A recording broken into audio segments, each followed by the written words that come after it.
Αυτή την όμορφη δράση και την τιμή που μας κάνατε να έρθετε στο πόλη.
Η μη κυβερνητική οργάνωση Solidarity Now, εκπαιδευτικοί και μαθητές των σχολείων της περιοχής μας.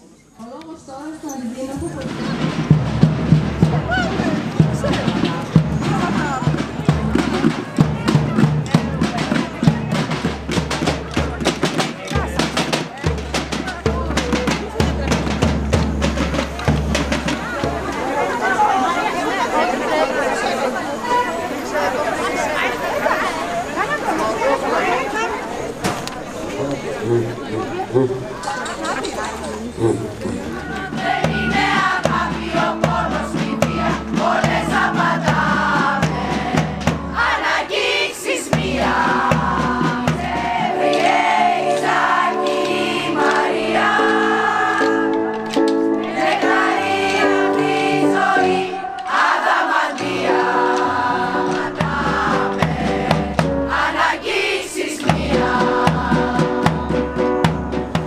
μαθητές της ΓΑΜΑ Λυκείου. Εκπροσωπούμε τους συμμαθητές μας, αλλά και όλους εκείνους τους νέους και τις νέες που στο κατόφλι της ενηλικίωσης ετοιμάζονται να πάρουν τη ζωή στα χέρια τους. Μαζί μας σήμερα είναι ο Δήμος Δέλτα, ο Σύλλογος Γυναικών Δήμου Δέλτα και χοροδοί αρμονιστές, η μη κυβερνητική οργάνωση Solidarity Now, εκπαιδευτικοί και μαθητές των σχολείων της περιοχής μας. Ο λόγος τώρα στον Αντιδήμαρχο Πολιτισμού, κύριο Χαλκίδη. Καλημέρα. 25η Νοεμβρίου, Παγκόσμια Μέρα Εξάλληψης Έμφυλης Βίας σήμερα. Η αντιμετώπιση της βίας κατά των γυναικών είναι απαραίτητη και απαιτεί την κινητοποίηση όλων μας. Χρειάζεται να γίνουν συντονισμένες ενέργειες από όλους τους φορείς. Η ενδοοικογενειακή βία δεν είναι ιδιωτική υπόθεση. Είναι απόλυτη ανάγκη να μπει ένα τέλος στην ανοχή της κοινωνίας, στην βία, τον στιγματισμό και την ενοχοποίηση των θυμάτων. Όλοι μαζί θα γίνουμε η φωνή αυτών των γυναικών και θα βάλουμε ένα τέλος. Η βία σε όλες τις μορφές της και ιδιαίτερα η οικογενειακή βία αποτελεί μια βαθιά πληγή για την κοινωνία μας. Είναι ένα φαινόμενο που διαρριγνύει τον ιστό της οικογένειας πλήττει την αξιοπρέπεια και καταστρέφει την εμπιστοσύνη. Η νέα γενιά έχει καθοριστικό ρόλο στην εξάλειψή της. Σας καλώ να προωθήσετε το σεβασμό, τον διάλογο και τη στήριξη μέσα και έξω από την οικογένεια. Ας εργαστούμε όλοι μαζί για μια κοινωνία όπου η βία δεν έχει θέση και όπου κάθε άτομο μπορεί να ζει με ασφάλεια, ισότητα και αξιοπρέπεια. Γίνεται η φωνή που υπερασπίζεται την αξιοπρέπεια, η πράξη που στηρίζει τον αδύναμο, η αλλαγή που οδηγεί σε μια κοινωνία δικαιοσύνης και σεβασμού. Μην συμβιβάζεστε με το άδικο.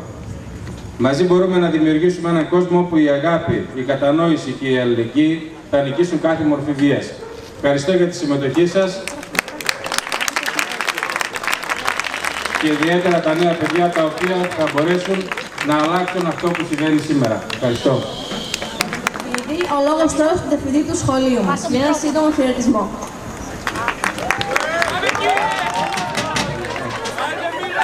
Είναι χαρά μας που παρευρίσκεστε όλοι σας εδώ, τόσο από τα σχολεία, όσο και από το Δήμο, από την μη κυβερνητική οργάνωση, το Σύλλογο Γυναικών. Ευχαριστούμε πάρα πολύ όλους σας που στηρίζετε αυτή την εκδήλωση, που αποσκοπεί πιο πολύ στην ευαισθητοποίηση όλων μας για αυτό το φαινόμενο που πλήττει τις κοινωνίες, και ελπίζουμε με τέτοιες ενέργειες και με συντονισμένες δράσεις να καταφέρουμε κάτι καλύτερο στο μέλλον, ώστε να εκλείψει αυτό το θέμα που είναι βαθιά άδικο και αντιδημοκρατικό και δημιουργεί τόσα προβλήματα στα θεμέλια των κοινωνιών μας.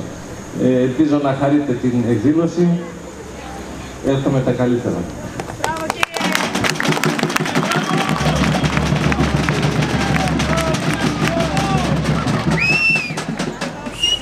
Ευχαριστούμε τον κύριο Καρβουνιάρη και παρακαλούμε να έρθει στο βήμα εκπρόσωπος της μη κυβερνητικής οργάνωσης Solidarity Now για μια σύντομη ενημέρωση πάνω στο θέμα. Γεια σας.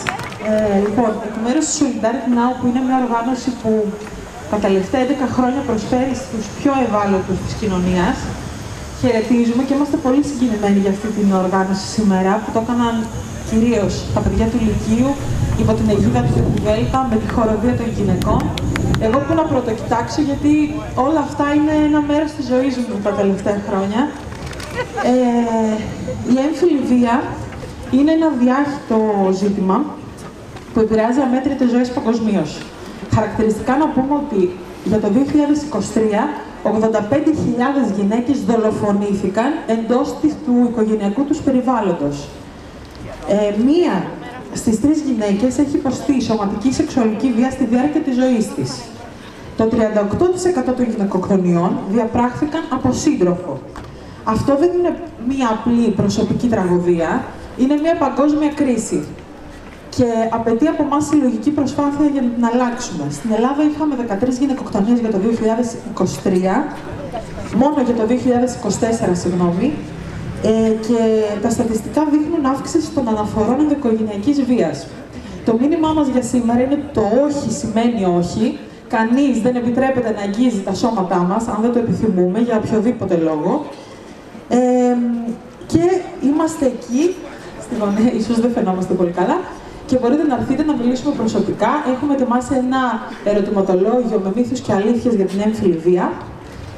Και όπως είπε και ο κύριος Χαλκίδης, είναι στο δικό μας χέρι να αλλάξουμε τα πράγματα και ευχαριστούμε πάρα πολύ για όλη τη διοργάνωση σήμερα.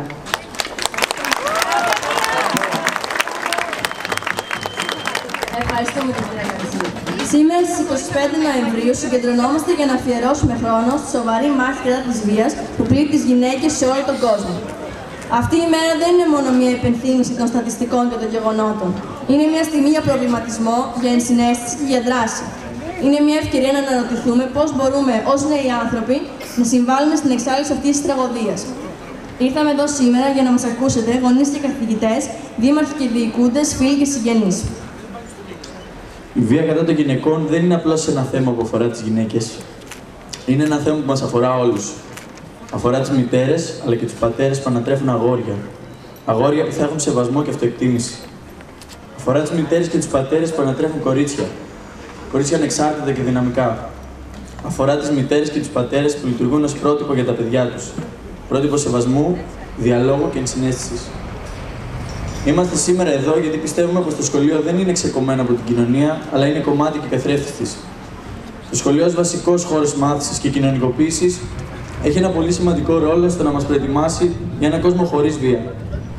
Το σχολείο μπορεί να είναι ένας τόπος όπου όλοι, ανεξαρτήτως φύλου, μπορούν να μάθουν τις αξίες του σεβασμού, της ισότητας και της αλληλοκατανόησης. Δεν είμαστε μια γενιά απαθής και αδιάφορη, όπως μας καταλογίζουν. Είμαστε μια γενιά προβληματισμένη που φοβάται και πονάει για όλα αυτά που σημαίνουν γύρω της. Κακοποιήσεις, εμφυλιβία, γυναικοκτονίες, στερεότυπα. Στο σχολείο ως μαθητές έχουμε την ευκαιρία να κατανοήσουμε τα βασικά ανθρώπινα δικαιώματα, να εξετάσουμε το ζήτημα της έμφυλης βίας από πολλές οπτικές γωνίες και να συνειδητοποιήσουμε ότι η βία δεν έχει καμία θέση στην κοινωνία μας, ούτε στο σπίτι, ούτε στο σχολείο, ούτε στην εργασία. Η εκπαίδευση είναι το πρώτο βήμα για να αναγνωρίσουμε και να σταματήσουμε τις βίαιες συμπεριφορές, για να μάθουμε να επικοινωνούμε με σεβασμό και να χτίσουμε σχέσεις χωρίς φόβο. Πολλοί από εμάς, ως νέοι άνθρωποι, μπορεί να μην έχουμε άμεση εμπειρία της βίας κατά των γυναικών. Παρ' όλα αυτά, οι εικόνες που βλέπουμε, οι ιστορίες που ακούμε, ακόμα και η ατμόσφαιρα της κοινωνίας γύρω μας, μπορεί να μας επηρεάζουν σε επίπεδο συναισθημάτων και αντιλήψεων. Η βία συνήθως γεννά βία, και αν δεν καταφέρουμε να σπάσουμε αυτόν τον κύκλο, το πρόβλημα θα συνεχίσει να αναπαράγεται. Ως νέοι, έχουμε την ευθύνη να χτίσουμε μια κοινωνία πιο ανοιχτή, όπου διαφορές δεν θα οδηγούν σε σύγκρουση, αλλά σε αναγνώριση της αξίας και της μοναδικότητας του κάθε ατόμου. Ζητήσαμε από τις συμμαθήτριες και τους συμμαθητές μας να γράψουν τις σκέψεις και τα συναισθήματά τους σχετικά με τα έμφυλα στερεότυπα και τη βία. Ενδεικτικά, αναφέρουμε κάποια από αυτά. Θέλω τα παιδιά να εκπαιδεύονται από μικρά και να μορφώνονται σωστά, ώστε να αποφεύγονται κακοποιητικές συμπεριφορές. Φοβάμαι όταν βγαίνω έξω. Προσέχω πολύ τις κινήσεις μου και δεν φοράω κοντά ρούχα το βράδυ. Αγχώνομαι για το μέλλον μου και των επόμενων γενιών. Θα μπορούσα σήμερα να είμαι μία από αυτές, αλλά ήμουν τυχερή που δεν με πήρε ο τηλεφώνο σου. Δεν πέφτει λόγο σε κανέναν για το τι θα κάνεις στη ζωή σου, είτε είσαι άντρας είτε είσαι γυναίκα. Οι αποφάσεις είναι δικές σου, ούτε του άντρα σου ούτε της γυναίκας σου. Τρέμω στη σκέψη πως ίσως μία μέρα βρεθώ σε μία κακοποιητική σχέση και πως μπορεί να περάσω όσο έχουν περάσει αυτές οι γυναίκες. Φυσικά και μπορούν και οι άντρες να εκφράζουν τα συναισθήματά τους. Το να κλαις δεν σε κάνει αδύναμο. Φοβάμαι να κυκλοφορώ μόνο το βράδυ. Κρύβω το σώμα μου πολλές φορές γιατί αγχώνομαι ότι θα με κρίνουν αρνητικά. Κανένας άντρας δεν έχει το δικαίωμα να σηκώνει το χέρι του στη σύντροφό του. Ονειρεύομαι έναν κόσμο που δεν θα φοβόμουν να πατήσω μόνη του τη νύχτα. Έναν κόσμο που να σέβεται τις διαφορετικές απόψεις και που το όχι θα είναι ξεκάθαρα όχι. Με ανησυχεί το ότι οι γονείς μου θεωρούν δεδομένο ότι θα κάνω οικογένεια. Ενώ εμένα δεν με απασχολεί τόσο, ούτε ξέρω αν θέλω να παντρευτώ. Θέλουν η ζωή μου να είναι όπως όλων των υπολείπων. Αλλά εγώ δεν το θέλω αυτό. Θέλω πρώτα να ζήσω άλλες εμπειρίες, να ταξιδέψω, να ανακαλύψω ποιος είμαι. Ονειρεύομαι έναν κόσμο χωρίς βία και στερεοτυπικές αντιλήψεις. Θέλω να εξαλειφθούν τα στερεότυπα που θέλουν τον άντρα να παίρνει τις αποφάσεις ή να απαγορεύεται να κλάψει και τις γυναίκες να κάνουν τις δουλειές του σπιτιού. Ονειρεύομαι έναν κόσμο όπου τα κορίτσια δεν θα κρατούν τα κλειδιά τους σε γροθιά το βράδυ. Θέλω να μπορούν οι γυναίκες και οι άντρες να έχουν ίσες ευκαιρίες στην επαγγελματική εξέλιξη. Ονειρεύομαι έναν κόσμο που δεν θα εκμεταλλεύεται το γυναικείο σώμα για να προσελκύει αγοραστές. Δεν υπάρχει όρος άντρας και γυναίκα της σχέσης. Και τα δύο φύλλα συμβάλλουν και είναι εξίσου σημαντικά σε οποιοδήποτε κοινωνική δραστηριότητα. Ελπίζω κάποτε να μπορούμε όλες να επιστρέφουμε στο σπίτι μας χωρίς φόβο. Ονειρεύομαι έναν κόσμο που δεν θα ακούγονται οι φράσεις «τα ήθελε και τα έπεθε». Ποιος ξέρει και αυτή τι του έκανε. Φταίει και αυτή έτσι όπως ήταν ντυμένη. Θέλω να μην σχολιάζετε και κατακρίνετε κάποιος για τα ρούχα που φοράει. Ας αναρωτηθούμε λοιπόν, τι είδους κόσμο θέλουμε να φτιάξουμε. Θέλουμε έναν κόσμο γεμάτο φόβο και ανισότητες ή έναν κόσμο γεμάτο αλληλεγγύη, σεβασμό και ισότητα. Οι πράξεις μας, οι λέξεις μας και οι στάσεις μας απέναντι στους άλλους διαμορφώνουν την κοινωνία στην οποία ζούμε. Κανένας από εμάς δεν είναι υπεύθυνος για την αρχή της βίας, αλλά όλοι έχουμε την ευθύνη να τη σταματήσουμε. Το πιο σημαντικό μήνυμα που πρέπει να κρατήσουμε σήμερα είναι ότι η βία δεν πρέπει ποτέ να μένει σιωπηλή. Όταν είμαστε μάρτυρες ή θύματα βίας, το πρώτο βήμα για να τη σταματήσουμε είναι να μιλήσουμε. Να ζητήσουμε βοήθεια και να στηρίξουμε ένας τον άλλον. Οι θύτες και τα θύματα της βίας είναι συνήθως μέσα στην κοινωνία μας, στις σχολικές αυλές, στις οικογένειες και η αλλαγή μπορεί να ξεκινήσει από εμάς. Ας δημιουργήσουμε λοιπόν ένα σχολείο και μια κοινωνία όπου ο σεβασμός είναι ο κανόνας, όπου η βία δεν έχει θέση και όπου κάθε γυναίκα, κάθε άνδρας, κάθε άνθρωπος μπορεί να ζει ελεύθερος από φόβο. Γιατί η πραγματική δύναμη βρίσκεται στο σεβασμό και στην αλληλεγγύη. Στο σημείο αυτό θα ακούσουμε την απαγγελία «Το όνομά μου είναι το δικό σου» από τους μαθητές της Γ' Λυκείου, στην κιθάρα ο Χρήστος Τσαρουσάκης.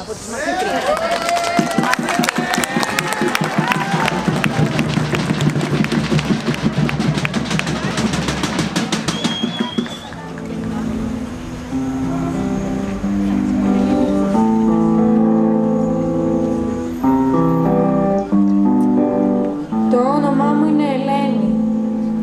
Έχω ταφεί και στα μαλλιά μου να πλέκω. Το όνομά μου είναι Καρολάιν. Μέσα στον ύπνο μου, τα χέρια του βλέπω. Το όνομά μου είναι Γαριφαλιά. Ήταν η κακιά στιγμή και χάλασε η φάση. Το όνομά μου είναι Άννα. Για μια καταγγελία το χρόνο ποιος να χάσει. Το όνομά μου είναι Σταυρούλα. Και η απόρριψη ήταν, λέει, η αιτία. Το όνομά μου είναι Τζεβριέλ. Δεν έπεσε από τη σκάλα. Χρόνια ζούσαμε στη βία. Το όνομά μου είναι Δώρο. Η ζήλια του το έξω όπως θα με σκοτώσει. Το όνομά μου είναι Μαρία. 8 σφαίρες στο θώρακα, γιατί είχε θολώσει. Το όνομά μου είναι Μόνικα. Στο τσιμέντο η ψυχή που λογιασμένη. Το όνομά μου είναι Νεκταρία. Σε ένα πάρκινγκ κατακρογημένη. Μπορεί να έχεις ακουστά το όνομά μου, δεν ξέρεις την ιστορία μου. Την έχουνε κλεισμένη στα σπίτια, σε κλειστές κάμαρες, κρεβάτια, ασφαλισμένα πατζούρια. Ποιος κατήγγειλε, ποιος μίλησε, ποιος είπε αλήθεια. Είμαι εγώ που καταδίκασε ο νοικοκυρέος. Εκεί τη γύρευε, τη φόρεγε. Δεν πρόσεχε μη μπλέξει. Όσο κι αν θέλουν, το όνομά μου θα θυμίζει το χρέος. Σε όλους εκείνους που επίμονα αρνούνται τη λέξη. Έγινα φόβος στο μυαλό της κάθε μάνας και κόρης. Ο εφιάλτης των παιδιών μου όταν κοιμούνται τα βράδια. Έγινα αρχή για δικαστήρια επί ίσης όρης.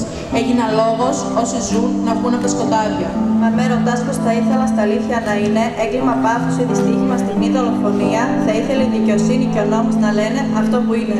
Γυναικοκτονία! Το όνομά μου το δικό σου.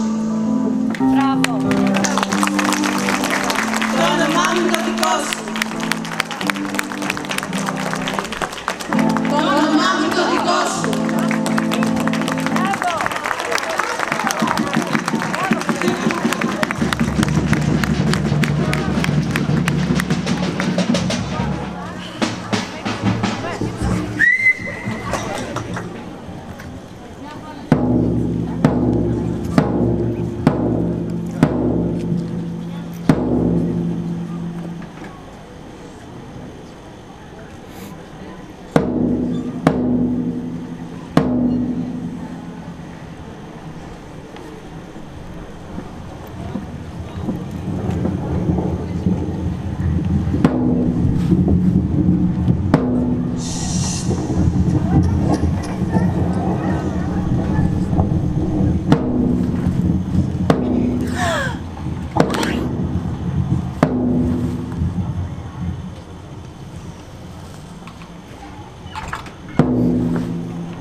θάλασσες άδειες απ' του φόβου τα δίχτυα θα σταθούνε μαζί και θα δουν να περνάνε σαν ποτάμιες στιγμές που ποτέ δεν γερνάνε και τα πρόσωπα γίνουν ανθρώποι και αιώνες. Τα όνειρα που έσκαψαν μες στα χρόνια και τους χρονές. Όταν ήμουν παιδί είχα βρει έναν κήπο για να κρύβομαι εκεί απ' τη ζωή όταν λείπω. Όταν ήμουν παιδί είχα κρύψει έναν ήλιο να έχει ο δρόμος μου φως και η σιωπή μου ένα φύλλο. Να έχει ο δρόμος μου φως και η σιωπή μου ένα φύλλο.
ευχαριστώ, Δημήτρη.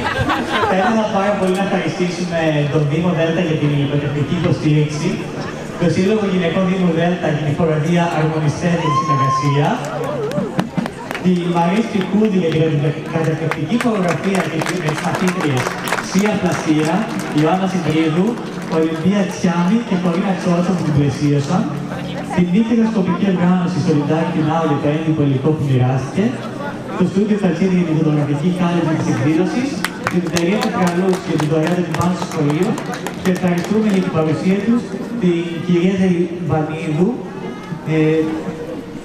Δελβανίδου Γεωργία, σύμβουλο της παιδαγωγικής ευθύνης του σχολείου μας. Και τον αρχηγό της Β' Αντιπολίτευσης, κύριο Δημητριάδη.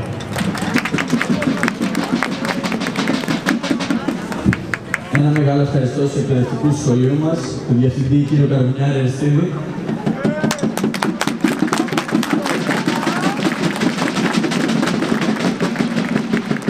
και όλους τους συμμαθητές και τις συμμαθήτριές μας, με τους οποίους καθημερινά μοιραζόμαστε τους φόβους και τις ανησυχίες μας. Ευχαριστούμε τα σχολεία του Δήμου μας, ΕΠΑΛ Σύνδου και Πρώτο Γυμνάσιο Σύνδου, που είναι σήμερα εδώ και στηρίζουν αυτή μας την προσπάθεια.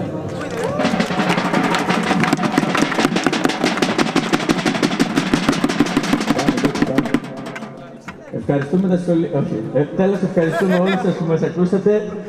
Πιστεύουμε ότι οι μικρές αλλαγές φέρνουν τις μεγάλες και το σχολείο μας, το πρώτο Γενικό Λύκειο Εχεδόρου, δεσμεύεται να γίνει ηχηρό παρόν σε κάθε κοινωνική δράση.